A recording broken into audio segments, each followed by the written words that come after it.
12:04 Universal Time coordinated on August 11, 2025.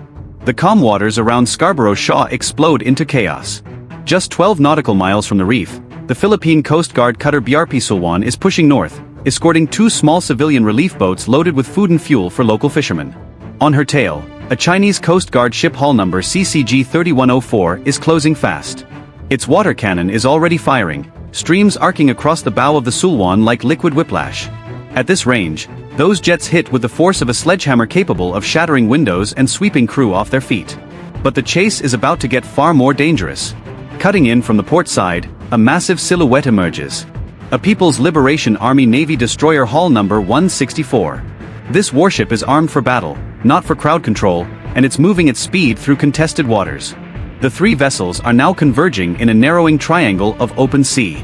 The CCG skipper, locked on the Sulwan, throws his wheel hard to intercept.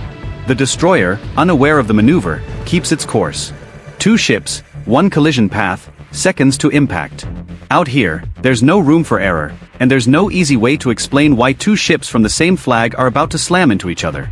Scarborough Shoal might look like nothing more than a ring of shallow reefs and turquoise water, but in the South China Sea, it's a powder keg. It sits well inside the Philippines' exclusive economic zone, just 124 nautical miles from Luzon's coastline. Under the United Nations Convention of the Law of the Sea, that should make it Philippine territory. But in 2012, Chinese vessels seized control and never left. Since then, Beijing has enforced its claim with a rotating presence of Coast Guard cutters, maritime militia boats, and when they want to send a message, full-blown warships. Neither side is backing down. On August 11th, the Sulwan's mission was straightforward. Escort two relief craft into fishing grounds near the Shaw, deliver supplies, and head back to port. But any Philippine ship venturing this close to Scarborough Shoal is shadowed sometimes aggressively by Chinese units.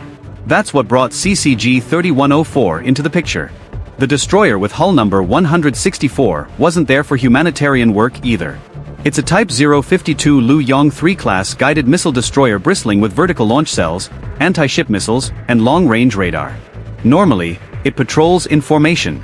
On this day, it was operating close to the Coast Guard cutter, likely as part of a layered blockade.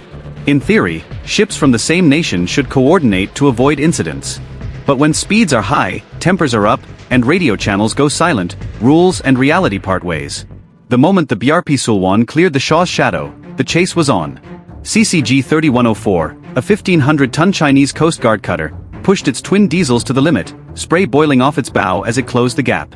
Its target was the Philippine patrol ship escorting two slow-moving civilian boats. The goal wasn't subtle. The water cannon roared to life, sweeping the decks of the Sulwan with high-pressure streams that could knock a crewman overboard in seconds. Water cannons are a preferred harassment tool in these encounters. They're non-lethal on paper, but at close range, they can shatter glass, tear away antennas, and cause dangerous flooding on exposed decks. For the crew of the Sulwan, every blast meant ducking behind armored shields and holding tight against the rolling sea. What made this pursuit different was the cutter's approach angle. Instead of tailing directly behind, the Chinese skipper swung wide to port, aiming to cut across the Sulwan's bow. A textbook interception maneuver used to force another vessel off course.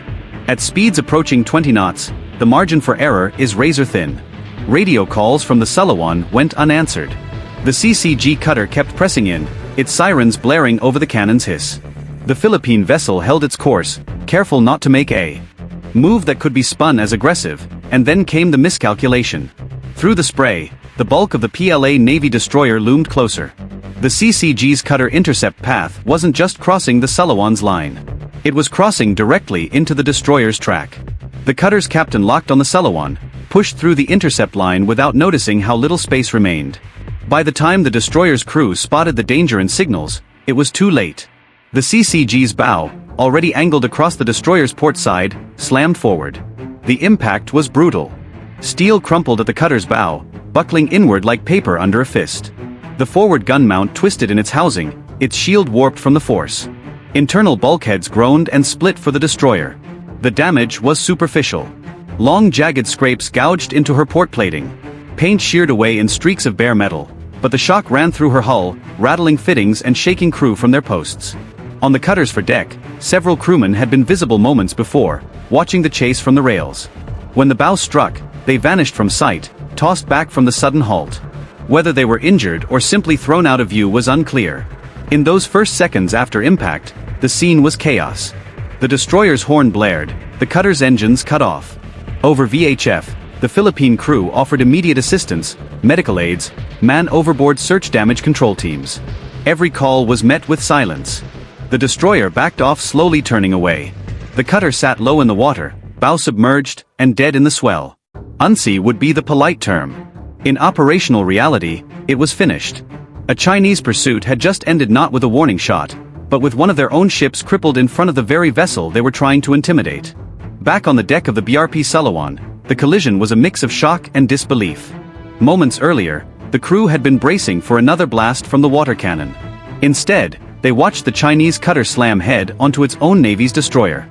An impact that sent a deep metallic boom, rolling across the water.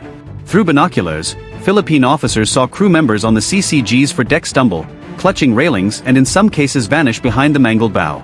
The cutter's deck crew had been exposed, working without the heavy safety gear you'd see on a warship. And at that speed, even a sudden stop can hurl a man several meters. Within seconds, the Sulwan's radio operator was on an open channel. "Chinese vessel, we can provide medical assistance. We can assist in search and rescue." No reply. The offer was repeated twice more in English and in Mandarin. Silence. The destroyer's crew seemed focused on assessing their own vessel. Damage control parties moved along the port side, inspecting the scrape marks. The cutter's crew were gathered aft away from the buckled bow, their movements slow and cautious. From the Philippine perspective, the refusal to accept aid was telling. Accepting help from the very ship you'd been chasing would be politically awkward. Better to handle it internally, even if time was critical for anyone hurt. By now, the civilian relief boats had pulled clear, staying out of the line of sight. For them, this mission was supposed to be routine. Bring food and fuel the fishermen. Instead, they just witnessed an international embarrassment play out in real time. And for the Chinese crews, the reality was inescapable. Their high-speed intercept had ended with friendly steel meeting friendly steel on open water under the watch of foreign eyes. Within hours, Manila made its position clear. Philippine Coast Guard spokesman Commodore J. Torella called the event atrocious and inane behavior, accusing the Chinese cutter's captain of violating coal rigs, the international regulations for preventing collisions at sea. He emphasized that the maneuver wasn't just reckless, it risked lives on all three ships and could have triggered a broader crisis. Triala also confirmed that the BRP Sulwan's crew had offered assistance immediately after the impact. "We offered help, medical search and rescue. They refused." That says a lot, he told reporters. For Manila, the refusal reinforced their narrative. Beijing was willing to risk safety to maintain face. In Beijing, though, the response was very different. Chinese Coast Guard spokesman Gan Yu acknowledged a maritime encounter, but made no mention of a collision. Instead, he framed the operation as monitoring, pressing from the outside, blocking, and controlling actions he described as lawful enforcement within what China calls its territorial waters. No photographs of the damaged cutter were released by Chinese state media. President Ferdinand Marcos Jr. stepped in the next day, vowing that Philippine ships would continue to operate in these waters. "We will not be deterred. These are our fishermen, our seas, and our duty," he said during a press briefing. For outside observers, the contrast was stark. One side described a dangerous miscalculation and near disaster. The other side treated it as a routine enforcement patrol, with nothing unusual to report. Diplomatic channels remained quiet. There was no joint investigation, no hotline call, no public statement from either navy. In the South China Sea, silence after an incident can be as telling as the incident itself. And this silence spoke volumes. Scarborough Shoal is more than a disputed reef. It's a chess piece in one of the world's most strategically vital waterways. The Shoal lies within the Philippines' 200 nautical mile exclusive economic zone. But China has maintained control since 2012, building a near-permanent blockade with Coast Guard vessels and maritime militia. In 2016, a United Nations arbitral tribunal ruled China's claim invalid under the UN Convention of the Law of the Sea or UNCLOS. Beijing dismissed the ruling outright. For Manila, every patrol near Scarborough is a statement. The Philippines will not concede its rights under international law. For Beijing, every interception is a reminder that control rests with Chinese ships on the water, not with rulings in the HEG. The incident on August 11th is just the latest in a long string of confrontations. In recent years, Chinese Coast Guard cutters have used lasers to temporarily blind Philippine sailors, blocked resupply missions to outposts in the Spratly Islands, and rammed fishing boats. In each case, Beijing insists it is enforcing sovereignty. What makes Scarborough especially sensitive is its proximity to major shipping lanes. The South China Sea handles over 60% of global maritime trade, worth an estimated $3.4 trillion annually. We're talking oil tankers, container ships, and bull carriers that pass through here daily. A conflict here wouldn't just affect the Philippines and China. It would ripple across the world economy. The military dimension is equally critical. The South China Sea is within range of China's expanding network of military outposts, which are artificial islands armed with runways, radar arrays, and anti-ship missile batteries. From these positions, the People's Liberation Army Navy can monitor and, if it chooses, control vast stretches of the waterway. Scarborough Shoal, if developed militarily, would extend that reach even closer to the Philippine mainland. All of this plays into what analysts call gray zone tactics. Assert control without triggering open war.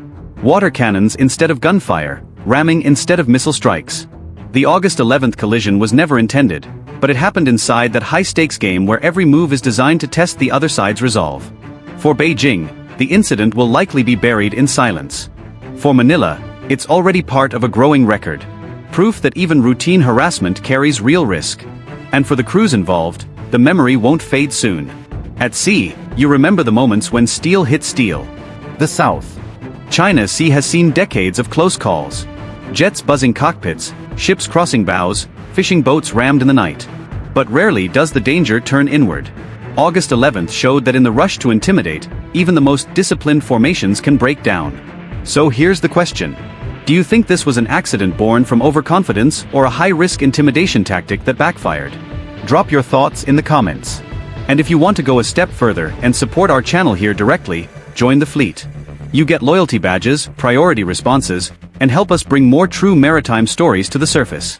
Click join on our channel page and get on board. Thanks for watching. If you enjoyed this breakdown, hit that like button. Make sure you're subscribed and ring the bell so you don't miss the next deep dive into the world's most intense maritime encounters. And remember that out here, it's not the size of your ship that counts, it's whether you're pointing it in the right direction. I'll see you in the next one.